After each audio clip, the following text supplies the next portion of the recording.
When you're going through a breakup, what causes many problems is that people still reminisce and feel sad and they miss the other person.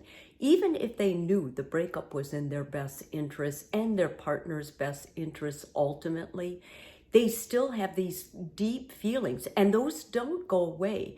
And because of those feelings, the person having them says, "Oh my God, I made a mistake. I lost the best person in my life." Not necessarily. When you decide to break up, you can be emotionally ready to do it, you think. So you do the physical action, but the physical action always is the easiest to do. Even though it doesn't feel like it, you can go and break up. The emotions take a longer time, the sadness, the grieving, and it's all part of it. I'm going to outline a plan that I would do for you if you were in therapy with me, that basically I think you should allow 2 to 3 weeks for each step of this plan. And as you go through it, it's important that you understand when you break up with someone, the reason I say don't get in another relationship for at least a year is because it's probably going to take a year if you do the plan thoroughly and really go through it. I'm saying 2 to 3 weeks, but you can take a month for each part of this. First thing, take time to be alone. And during this time, shut off social media.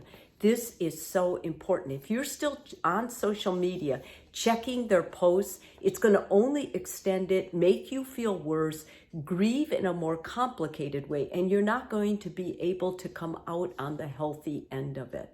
Secondly, make a list of everything you were limited to do by your relationship. And that list, if you give yourself weeks to kind of think of it, you're going to find all kinds of things that you didn't do because of the relationship. It's important that you have this list because this is going to be your motivation for getting on with life and setting goals. Thirdly, make a note of what you needed for yourself that was impossible to give from your partner or to have with your partner. This is really so crucial that you do this because many times when you're in love with someone, you're blind and you make sacrifices. We all do. I even suggest you do that. But at the same time, those sacrifices should be done in a way that you're free to do the other really incredibly important things to yourself. If you were not, and you could see that where this relationship was going, you were always the fuel, you were always feeding it, never really getting what you needed to do to your dreams, your accomplishments, or anything else.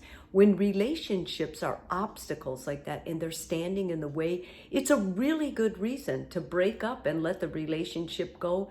But you're going to need that reminder, and you won't have that reminder if you don't make a list and write these things down. And if you can't think of anything right now, it's probably because you're really trying to think and you're having all this emotion. Give yourself time. I mean, give yourself weeks to kind of remember all the things you wanted in life. What were those things? Because it's going to take a while to uncover them, because most of the time we suppress them deeply to keep the relationship going, even though the relationship isn't probably what is in our best interest. And then make a goal list. Make a goal list of 2 to 3 things you really want to accomplish in the next year. These goals are what's going to be your reason for getting up in the morning. And so you're going to need a plan. Take one goal at a time and then execute a plan. What does it mean? If you want to run a marathon, okay, the first plan, start a walking program. I'm going to walk 2 miles every other day, and I'm going to lift weights on the days I don't walk, or I'm going to start lifting weights 3 days a week in conjunction with the walking. Whatever it is, you need a plan. And if you don't have a day-by-day plan, you're not probably going to be serious or achieve the goal. So start doing this. This is work that you're going to focus on instead of what your ex is doing.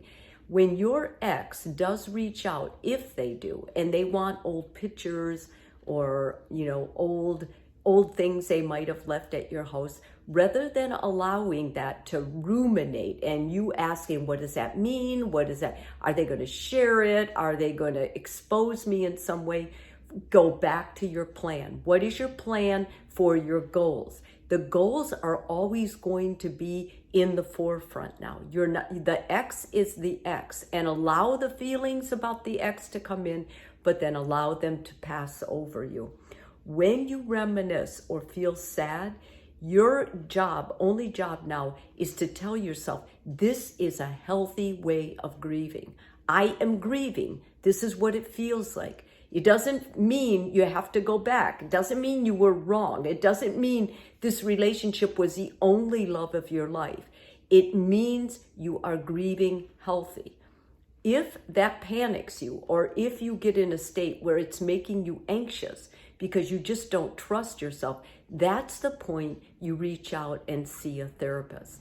I've walked through the plan that I do with clients, and I know it's easier when you have a therapist because they're there for you. They're adding other things, but this plan is an outline. So as you watch this, keep it with you so that when you're going through your breakup, you won't make the mistake of going back and getting held in a relationship that doesn't have the foundation to help you grow. It isn't good for you. It won't be good for your partner either.